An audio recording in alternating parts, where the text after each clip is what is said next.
गाते चलो, प्रेम की गंगा बहाते चलो, प्रेम की गंगा बहाते चलो। राह में आए जो दीन दुखी, राह में आए जो दीन दुखी, सबको गले से लगाते चलो, सबको गले से लगाते चलो।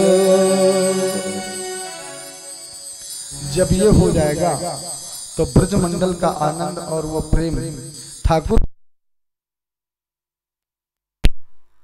श्री ठाकुर का दर्शन घर बैठे होने लग जाएगा। प्रेम से बोलिए राधे राधे।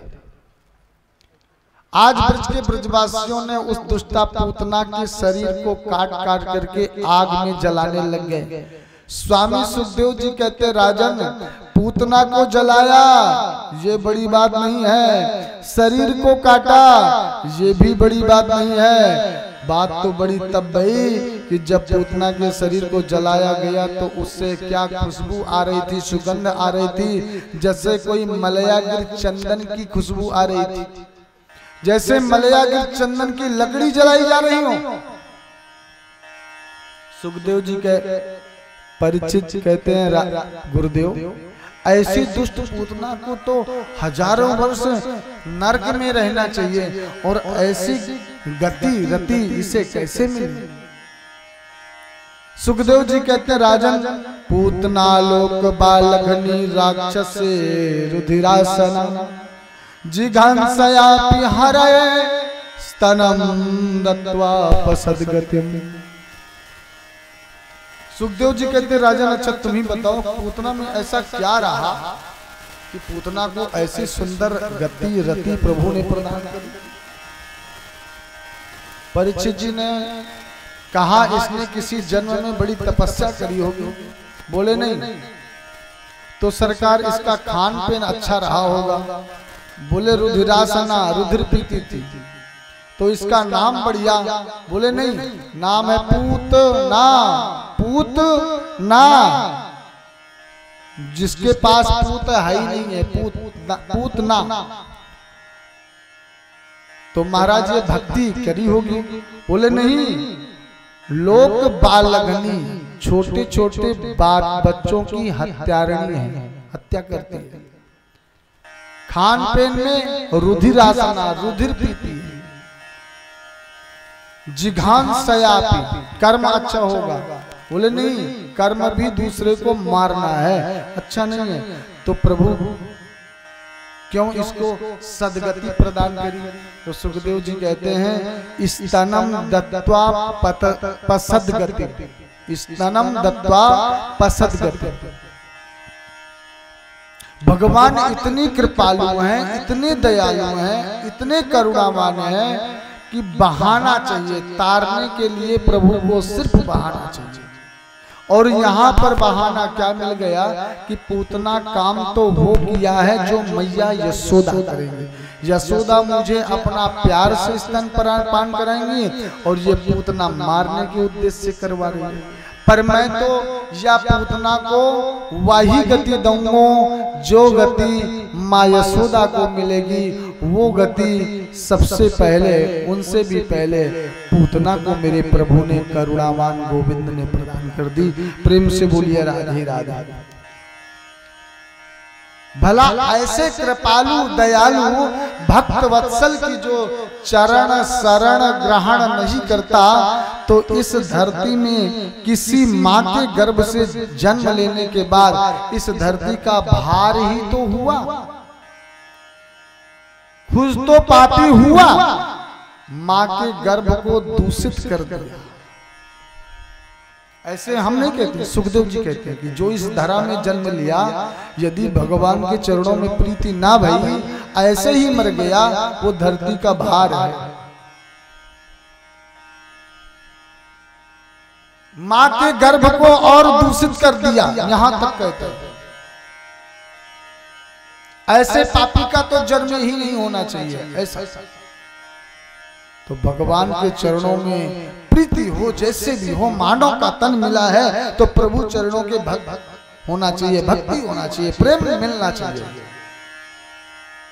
सुखदेव जी कहते हैं, राजन आज मेरे भोलेनाथ कैलाश पर्वत पर बैठे प्रभु का भजन कर रहे थे, तो प्रभु की गोविंद की बाल लीला की झांकी सामने आ गई कि मथुरा में गोकुल में जन्म है यो।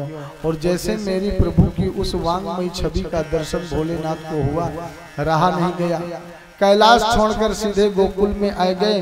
मैं अपना स्वरूप बदल लिया, भगवान ने स्वरूप बदल करके आए।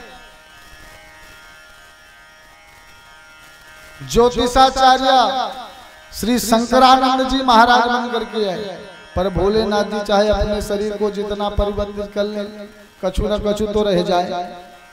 मैया के द्वार पर आकर अलख जगाया, अलख निरंजन खोल पलक देख दुनिया की झलका झलक। भोलेनाथ जी सामने खड़े, मैया यशोदा सामने आई। बाबा क्या चाहिए बोलो? अन्न चाहिए, धन चाहिए, वस्त्र चाहिए, आभूषण चाहिए, गाय चाहिए, जो चाहिए सो ले जाओ। भोलेनाथ ने कहा, मैया बड़ी दूर से आए भय हैं, कैलाश पर्वत पर समाधि पर बैठे हुए थे, सोई गुरुदेव का आदेश हुआ जाओ नंद के लाला को दर्शन करके आओ। माँ मैं तो तुम्हारे लाला को दर्शन करने के ताई आयो। मैया ने कही, बाबा ये बात तो गड़बड़ है, मैं तो दर्शन ना करवाऊंगी लाला को। क्यों मैया? बाबा देख मेरो लाला डर पे। किससे? बाबा तेरे गले में जो काला काला नाग फुसकार मार रहा है ना, मेरा लाला नाग से डर जाएगा। भोलेनाथ ने की, मैया तू इससे डर रही है? अरे तेरा लाला तो 1000 फन वाले नाग में शयन करता है। मैया ने कही, बाबा दारी के तू गलत जगह में आएगी। या मेरो लाला 1000 फन वाले नाग में शयन करने वालों ना है, या तो प्यारो सो नंद को लाला है, या तो तू गलत जगह में आएगा, ये वो ना है। मैया अरे तू ना जाने अपने लाला को दरस करवाए दे, या की डर मत कर। मैया की नहीं कि ना बाबा। भैया ने कही, बाबा मैं तुम्हें दर्शन ना करवाऊंगी। बाबा ने बड़ी याचना करी, पर मैया ने ना करवाया। बाबा ने धमकी दे दी, मैया यदि तुम वो दर्शन ना करवाएगी तो समझ ले तेरे द्वार पर समाधि लगा लेंगे, और जब तू 10-5 वर्ष के बाद लाला को निकालेगी तब दर्शन कर लूंगा। भोलेनाथ ने जैसे धमकी दिया, मैया ने कही, च्योरे बाबा दारी के तू यशोदा को डर पावे? सुन ले बाबा तू मेरी बात, या जगत में 2 हट बड़े तीव्र हैं जिनका कोई इलाज नहीं है। मैया ने कही, पहली हट है बाल हट।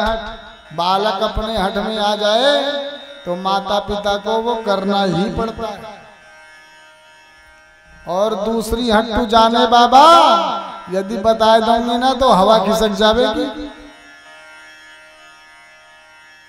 आप पीछे वाले जितने मुच्छड़ बाबा बैठे हुए हैं सब समझ लियो, दूसरी हट के चक्कर में कहीं पड़ जाओगे ना, हाँ तो गड़बड़ है जाएगी। याते कभी उनके चक्कर में मत पड़े आना गुस्सा के। मैया ने कही, बाबा तूने अपनी हट बता दी, मेरी बात भी सुन ले। इस जगत में 2 हट प्रसिद्ध है, दूसरी हट का नाम नहीं लेंगे, नहीं ये पीछे वाले बंधु लोग डर जाएंगे। देवियों चिंता मत करना, हम बताएंगे नहीं। दूसरी हट का नाम तो नहीं लेंगे, पर समझ लाना भाई। भोलेनाथ ने कही, तो मैया तुम वो दर्शन ना करवाओगी? मैया ने कही, बाबा खाए पीबे को जो चाहिए सो ले जाए, पर दर्शन ना करवाऊंगी। भोलेनाथ लौटने लग गए, हे गोविंद आए थे आपके दर्शन के लिए, अब आपकी इच्छा नहीं है तो जा रहे हैं। और जैसे बाबा लौटकर यमुना की ओर आए, वैसे ही हाय हाय करके लाला रोए लग गए। और जैसे लाला रोए तो ब्रज की गोपिकाओं के कान में आवाज पहुंची। मैया यशोदा के महल में हजारों गोपियां आ गई। मैया आज तेरो लाला काहे को रोवे? मैया ने कही पतो ना है। प्रातः काल एक बाबा आयो, वह बाबा लाला के दर्शन की हट करे, मैंने वह को दर्शन ना करवायो। जब ते बाबा गयो तवई ते लाला रोए रे। गोपिकाओं ने कही मैया हमें तो ऐसा लग रहा हो कि बाबा कुछ जादू तो ना कर गए। जाते अब तेरे लाला को बाबा ही ठीक करें। अब यदि बाबा ही ठीक कर सकें तो बताओ बाबा कहाँ बाबा को ढूंढने जावे। मैया ने कही बाबा तो यमुना की ओर गयो। अब गोपिकाएं दौड़ती दौड़ती गई यमुना की तरफ। देखा कि बट वृक्ष के नीचे बाबा बढ़िया बैठे हुए समाधि लगाए। गोपिकाओं ने जाकर प्रार्थना करी बाबा तो आंखें ना खोली। फिर जोर से गोपिकाओं ने कही बाबा। तब बाबा ने एक आंख खोल करके देखी कौन आया। गोपिकाओं ने कहा बाबा देखो हमारी हंसी मत उड़ाओ, हमको देखो। बाबा ने जब नेत्र खोल कर देखो तो सामने गोपिकाओं ने कही बाबा मारे नंद के लाला को चल रे योगी नंद भवन में। गोपिकाएं बोल पड़ी बाबा चल रे योगी नंद भवन में, तो यशोदा माय बुलाय रहे। वाके लाला को नजर लगे, वाके लाला को नजर लगे, राइनों ने उतरावेगी। बाबा ने कही सुनो जा अपनी यशोदा मैया से कह दियो कि मैं ना आ रहा। क्यों? क्योंकि तुम्हारी यशोदा मैया मोह लाला के दर्शन तो करवावेगी ना। या तो मैं वहां जा करके काहे को अपना समय गंवाऊंगा, यहाँ बैठ करके चार माला को जापन ना कर लूंगा। गोपिकाओं ने कही बाबा चिंता मत करो, चलो हम तुमको दर्शन जरूर करवाएंगे। भोलेनाथ ने कही देखो यदि तुम में दर्शन नहीं करवाओगी तो गड़बड़ है जाएगी, बाद में मत कहना। अब तो भोलेनाथ गोपियों के साथ में सीधे नंद भवन। मैया लाला को लेकर के आई। बाबा वहीं खड़े खड़े तुम मेरे लाला को फूंक मार दो, सोया की सारी बीमारी खत्म है जाए, इसका रोना खत्म हो जाए। बाबा ने कही ना मैया, जब तक लाला को मेरे हाथ में ना दोगी तब तक या को उतर ना सके, बीमारी बड़ी है। मैया ने धीरे से लाई करके बाबा के पास खड़ी है गई और बोली बाबा देख देख तेरा तेरा तेरा काला काला नांग इधर को फुसकार मार रहे हो, नहीं पीछे को कर। भोलेनाथ ने नांग को कहा अरे भाई थोड़ा पीछे को रहे, आगे को मता, अभी पहले मोह दर्शन कर लेंगे। जब नांग पीछे गया तब भोलेनाथ के हाथ में गोविंद को दे दिया और जैसे भोलेनाथ के हाथ में मेरे प्रभु आए कि खिलखिला खिलखिला करके हंसने लगे। मैया ने कही हे भगवान या बाबा तो या की कौन सी रिश्तेदारी निकल आई कि मेरी गोद में तो रोवे और बाबा की गोद में हंसे। थोड़ी देर भगवान गोविंद को देख रहे थे, निहार रहे थे। वाह प्रभु क्या आपका स्वरूप है, क्या आपकी दिव्यता है, क्या आपका भव्य स्वरूप है। मेरा परम सौभाग्य कि आज मुझे आपका दर्शन हुआ और भोलेनाथ के नेत्रों से अश्रुपात हो पड़े। सरकार कितनी बड़ी कृपा करी कि मुझे आपका दर्शन हो पा रहा है। तब तक मैया ने कही बाबा मेरे लाला को मोह दे दे। सो भोलेनाथ ने कहा प्रभु अब आप जाए वाले हैं, मैया मुझको ज्यादा समय लेने नहीं देगी। तो मैया के हाथ में रख दिया भगवान भोलेनाथ ने कन्हैया को, और जैसे लाला को रखो तो हाय हाय करके फिर रोने लग गए। बाबा ने कही मैया जल्दी दे, और पुनः मैया ने बाबा के हाथ में दे दियो। जैसे बाबा के हाथ में आए तो खिलखिलाए खिलखिलाए करके हंसने लगे। मैया परी चक्कर में मैया ने की बाबा कछु ऐसो कर दे कि मेरो लाला कबहू न रोवे। भगवान ने कही तो मैया एक मेरी बात मानेगी? बाबा एक क्या दो बता, सब मानूंगी। मैया तो तू अपने लाला को ले और मेरे सर में बैठाल करके स्नान करवा दे, इसका स्नान किया हुआ जल मेरे शरीर में पड़ जाएगा, वह दिन से तेरा लाला रोना बंद कर देगा। प्रेम से बोलिए राधे राधे। मैया ने कही तो बाबा यदि ऐसी बात है तो चल मैं तेरे को अपने घर में स्थान देती हूँ। बोल पड़ी मैया, बाबा रह रे योगी नंद भवन में, रह रे योगी नंद भवन में, ब्रज में वासो की जो, जब जब मेरो लाला रोवे, तब तब दर्शन दीजो बाबा, तब तब दर्शन दीजो। भोलेनाथ प्रसन्न हो गए और आज नंद बाबा के उस दिव्य महल में आज भी भोलेनाथ नंदेश्वर महादेव के नाम से प्रसिद्ध है। बोलिए नंदेश्वर महादेव की जय, जय श्री राधे। भोलेनाथ को स्थान दे दिया मैया ने। आज अपने अपने महल में भोलेनाथ महावास करने लग गए। पर सज्जनों, मेरे प्रभु पूरे 1 वर्ष के हो गए। 6 महीने के जब बैठे उस समय एक सकटासुर नाम का राक्षस भेजा था कंस ने। भगवान ने उस सकटासुर को अपने पैर का स्पर्श करके मार दिया। जब प्रभु 1 वर्ष के भये तो वसुदेव जी के मन में आया, एक लाला मेरा 2 वर्ष का हो गया, एक वर्ष का हो गया, अब तक नामकरण तो भयो ना, अब 2 लाला है, नामकरण तो होना चाहिए। एक दिन गर्गाचार्य जी रास्ते से जा रहे थे, वसुदेव जी की दृष्टि पड़ी। वसुदेव जी ने प्रणाम किया। गुरुदेव कहाँ जा रहे हैं? गर्गाचार्य जी ने कहा क्या पता, मैं इस समय किसी बालक का नामकरण करने जा रहे हैं। सोई महाराज वसुदेव जी बोल पड़े, गुरुदेव आपने अच्छी याद दिलाई। एक लाला तो 2 वर्ष का है गयो, एक वर्ष का है गयो, और अब मैं अभी 2 में से काहू को नामकरण ना भयो। याते कृपा करके आप जाओ और नंद जी के यहाँ मेरे दोनों बालकों का नामकरण करके। गर्गाचार्य जी सीधे गोकुल, और गोकुल में आए तो नंद जी से मिलना हुआ।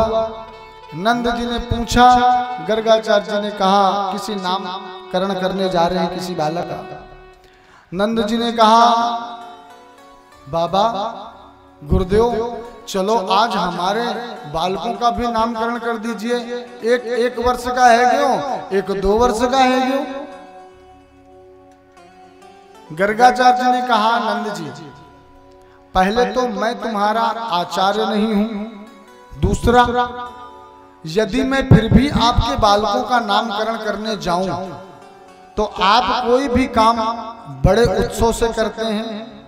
आपका बालक जब 6 महीने का था तब आपने उत्सव किया और आपके बालक के ऊपर आपत्ति नाम की सकटासुर नाम का राक्षस आ गया। वो तो प्रभु कृपा है कि आपके बच्चे को कुछ हुआ नहीं। यदि मैं आपका नामकरण करने जाऊंगा तो फिर से आप वही उत्सव मनाएंगे और मैं नहीं चाहता कि मेरे कारण बालक के ऊपर कोई समस्या आए। नंदराज जी ने कहा बाबा गुरुदेव अब हम कोई उत्सव नहीं मनाएंगे, आप चल करके गौशाला में बैठकर केवल नामकरण कर दीजिए। बाबा ने जाकर यशोदा मैया से और रोहिणी से कहा चलिए आज बालक का नामकरण करना है। मथुरा से गर्गाचार्य जी महाराज पधारे हुए हैं। यशोदा मैया ने कही वाह मेरे लाला को नामकरण और रूखा सूखा, मैं तो भारी उत्सव मनाऊंगी। नंद जी ने कहा नहीं देवी अभी उत्सव नहीं मनाना, अभी तो केवल नामकरण करना है। यशोदा रोहिणी को लेकर के आई, गौशाला की ओर जा रही हैं। पर यशोदा मैया, ये माताएं कभी जल्दी किसी पर भरोसा नहीं करती। माताएं जब तक विधिवत परीक्षा ना ले लें कि असली है कि नकली है, मैया यशोदा कहती हैं, सुन बहन, कैसे पता पड़े कि जो हमारे बालकों का नामकरण करने आया है वो असली है? क्या पता नकली नाम रख करके चला जाए, तो क्या करना चाहिए? यशोदा जी ने कहा, मेरे लाला को तो तू ले ले और तेरे लाला को मैं ले लूं। असली होगा तो बता देगा कि ये मेरा लाला है, ये तेरा लाला है। यदि नकली होगा तो नहीं बता पाएगा। अदला बदली करके गर्गाचार्य जी के सामने जाकर बैठ गई। प्रेम से बोलिए राधे राधे। ऐसे काम नहीं चलेगा। एक चीज जान लीजिए, जो राधे राधे नहीं बोलेगा उसको अपने बगन वाले की सौगंध है जी। या तो अब ध्यान दियो, जो ना बोले तो कह दियो कि भैया ने थोड़ी मेरा ध्यान दे, तेरे बगल में बैठी हूँ मैं भी है। प्रेम से बोलिए राधे राधे राधे राधे। गर्गाचार्य जी के सामने जाकर के बैठ गई। गर्गाचार्य जी देख रहे थे और देखते देखते मैया यशोदा की गोद में देखते देखते देखते देखते जैसे रोहिणी की गोद की ओर दृष्टि पहुंची तो देखते देखते देखते देखते बाबा की समाधि लग गई। ये वही तो है अधोक्षज, वही तो है जगत पिता जगदीश्वर, जिसके दर्शन के लिए मैं कब से इंतजार कर रहा था। ऐसी समाधि लग गई बाबा की कि आंखें खुली की खुली रह गई, मुंह खुला का खुला रह गया। मैया ने कहा, रोहिणी बाबा को देख तो सही, क्या कर रहे हो बाबा? रोहिणी ने आवाज लगाई, बाबा। सो बाबा तो किसी और देश में पहुंच चुके थे, समाधिस्थ हो चुके थे। मैया ने कहा, और जोर से आवाज लगा। मैया ने आवाज लगाई, बाबा, पर बाबा को कोई अता पता नहीं। मैया ने खड़े होकर के बाबा को पकड़ करके हिलाया। मैया ने कहा, बाबा तो पधारना था तो मेरा ही घर मिला था, लोग क्या कहेंगे कि ब्राह्मण आया और मैया यशोदा के महल में पधार गया, मुझे ब्रह्म हत्या लगाने आया। मैया ने जोर से हिलाया। सोई बाबा बोल पड़ा, अरे मैया क्या हुआ? मैया ने कही, अरे महाराज ये बताओ, ये पूछो क्या नहीं हुआ? तुम्हारी ये निगोड़ी आंखें खुली की खुली रह गई, ये मुख खुला का खुला रह गया, और ये तुम्हारे श्वासों चलना बंद है गए। मुँह तो वैसे लगे कि बाबा तुम पधार गए, पर वह तो भगवान की कृपा है कि तुम सही सलामत हो। बाबा ने कही, मैया मैं तो तेरे या लाला की मस्तिष्क रेखा देख रहा था। क्या देखा बाबा? बाबा बोल पड़े, मैया ये जो तेरी गोद में है तेरा नहीं है। यशोदा ये जो तेरी गोद में बैठा है ये तेरा नहीं है, तेरा तो ये है। मैया ने कही, हाँ महाराज आपने अच्छा पहचाना। मैया ने एक हीरे की अंगूठी निकाल करके तुरंत बाबा के चरणों में चढ़ा दिया। असली है, खड़िया पलटल नहीं है। बाबा ने कही, मैया यदो नाम महिमाचार्य ख्यातश्चाभुवि सर्वतः सुतम मया संस्कृतम ते मन्यते देवकी सुतौ, मन्यते देवकी सुतौ। मैया ये जो तेरी गोद में बालक है ये साक्षात रोहिणी नंदन है। इसलिए रोहिणी ने तुरंत अपने लाला को ले लिया और मैया ने अपने लाला को ले लिया। और गर्गाचार्य बोल पड़े, मैया अयम ही रोहिणी पुत्रो रमयन सुहृदो गुणै आख्यास्यते राम इते बलाधिक्यात् बलम विदुः। ये जो आपकी गोद में है ये रोहिणी नंदन है, और रोहिणी पुत्र रमयन सुहृदो गुणै, एक गर्भ से खींचकर दूसरे गर्भ में लाया गया, इसीलिए आख्यास्यते राम इति, और इसमें बल की अधिकता है इसलिए बलाधिक्यात् बलम विदुः, इसका नाम बलराम है। वैसे नाम अनेक होंगे, बलराम, बलभद्र, हलधल, बहुत सारे राम होंगे। मैया ने कही तो बाबा मेरे लाला को भी नाम बताओ। बाबा ने कहा जरूर मैया। और बाबा बोल पड़े, आसन वर्णास्त्रयो हास्याग्रहवतोनुयुगं तनु शुक्लो रक्तस्तथा पीतो इदानीं कृष्णतां गता। आसन वर्णास्त्रयो हास्या, पहले इसका शुक्ल वर्ण था, फिर इसका रक्त वर्ण हुआ माता, फिर इसका पीत वर्ण हुआ, अब इस तुम्हारे पुत्र का कृष्ण वर्ण है, इसलिए तुम्हारे पुत्र का नाम कृष्ण रखता हूं। प्रेम से बोलिए राधे राधे। आपका पुत्र इदानीं कृष्णतां गता, पर ये कभी वासुदेव, इसका नाम वासुदेव भी होगा, क्योंकि ये वासुदेव नंदन है, इसलिए इसका नाम वासुदेव भी होगा। मैया ने कही बाबा फिर से बोल, क्या बोले? बाबा ने कहा ये वासुदेव पुत्र है, वासुदेव नंदन है, इसलिए इसका नाम वसुदेव नंदन है, इसलिए इसका नाम वासुदेव है। मैया ने कही बाबा एक बात बता, तू भांग खा के तो ना आयो, ये मेरा है कि वसुदेव का है? बाबा घबराए और बाबा ने कही नहीं नहीं मैया तुम्हारा ही है, पर ये किसी जन्म में पहले ये वसुदेव नंदन रहा होगा, इसलिए इनका नाम वासुदेव है। मैया ने कही इतनी बड़ी बड़ी बातें बताने की आवश्यकता ना है, तुम तो इस जन्म की बताओ, अभी तो मेरा ही है ना। हाँ हाँ मैया अभी तो तुम्हारा ही है 100%। अच्छा बाबा एक बात बताओ, ये कृष्ण का मतलब क्या होता है? बाबा ने कहा मैया करसयति इति कृष्णः, जो देखते ही अपना दीवाना बना दे, अपना बना ले, उसी का नाम कृष्ण है। और क्या नाम होगा? क्योंकि मैया के मुंह में दांत नहीं था, जैसे नाम लेती तो दांत से हवा निकल जाती, कृष्ण कहते ही नहीं बन रहा। मैया ने कही और कोई नाम बताओ। बाबा ने कही मैया तेरे लाला का नाम कृष्ण, तेरे का नाना का नाम वासुदेव, गोपाल, गोविंद, मुरलीधर, मनोहर, तेरे नाम लाला के कितने नाम गिनाओ? मुरारी, इसके तो नामों से भरा पड़ा हुआ है, विष्णु सहस्त्र नाम, कृष्ण सहस्त्र नाम भरे पड़े हुए हैं, अनेक अनेक नाम है तुम्हारे लाला के। अच्छा बाबा एक बात बता, मेरा लाला कितना वीर होगा?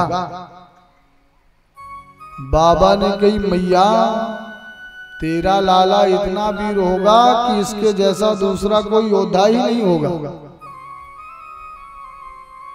अब तो मैया बड़ी प्रसन्न भई और मैया ने बहुत बाबा को विदाई दी, नामकरण संस्कार में विदा किया।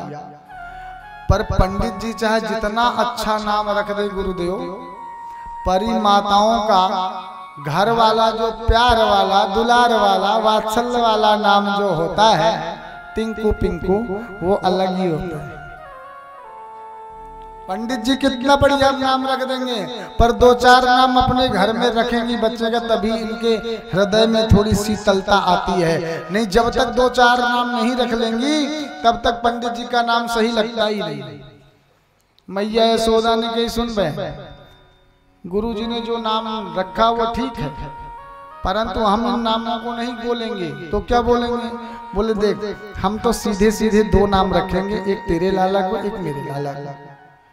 और उन्होंने गुरुजी ने जो रखा वो टेढ़ा मेढ़ा नाम है, नाम लेते ही मुंह से हवा खिसक जाए, अब नाम आता ही नहीं तो क्या फायदा। तो मैया ने कही देख बहन, मेरे लाला को नाम कलुआ और तेरे नाना का नाम बलुआ। प्रेम से बोलिए राधे राधे। क्या नाम हुआ? मेरे लाला का नाम कलुआ और तेरे लाला का नाम बलुआ। कलुआ बलुआ नाम रख दिया। प्रेम से बोलिए राधे राधे। कलुआ बलुआ लेकर के चली गई मैया यशोदा रोहिणी जी। इधर अब मेरे गोविंद ठुमकन ठुमकन धीरे धीरे चलना प्रारंभ कर रहे हैं, 1 वर्ष से ऊपर निकल गए हैं। एक दिन बाबा यमुना स्नान करने गए। बाबा स्नान करके आए, शालिग्राम जी का पूजन कर रहे थे तो घुटमन प्रभु ने भी जाकर देखा।